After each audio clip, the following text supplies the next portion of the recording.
Olabieli je mama nweze na bona medieni o. Eni kwe mu kamule ni sidia kampunyu yoko mmanwu. Igbo na muji kwaji na aka wesidia na mu yeji nka baka. N'ibe bi na mbombo no nwere ibe na akpalu nya ka inu kwekweli. Mugbo bi dikezi ka mu bia dieli ka ngolu mu Igbo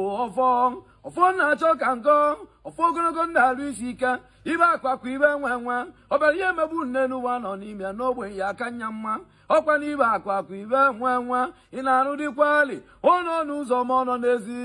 ndị jere Igbo jolu nyaka mụ na ayọ Chukwu okike echekwaba ị na-arụ dịkwali maka na anyị chekwa akwụkwọ ọlacha kpania nekwe ndị ọlụ aka ka echekwa nekwe ndị na-azụ afịa nekwe ndị bizinesi nyaka mụ na ya ebe onye ọdụ na-eme ibe ka echekwa bụ ọfụma o nwere ibe nji ekwunyaba ibe Chukwu okike n'ulonumo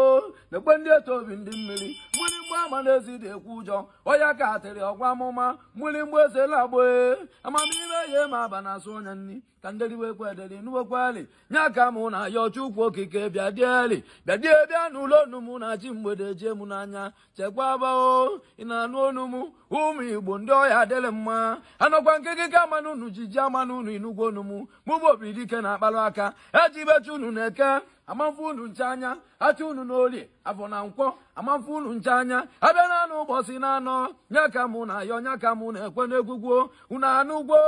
onye ọdụ kwenu m ise ị na-anụ onu m mmanwụ enieli eje ma agbadiwe na chi mgbede jee mụ n'anya maka na ọ na-abụ ọ dịka ọya dị ajụbalị ajụjuo ebe ka Igbo rie na uje mmiri jighị makwa eze anya eji adị ogboko ejighị igbulu ewu dị ya leri na aja agụ ejighị jụọ onye ajụọ ọsị na-egbu onye gbuo na ewu dị ya na-agwọ mmụọ mana si ekwu n'okwu Chukwu okike n'ụlọ n'ume inugwo gweli okwenugbo onye ụjọ ka na-atụ ugbo odogwu aka agbụsịgba na ebe ka o ya ebi ukwu ji anọ bụrụ mbuzo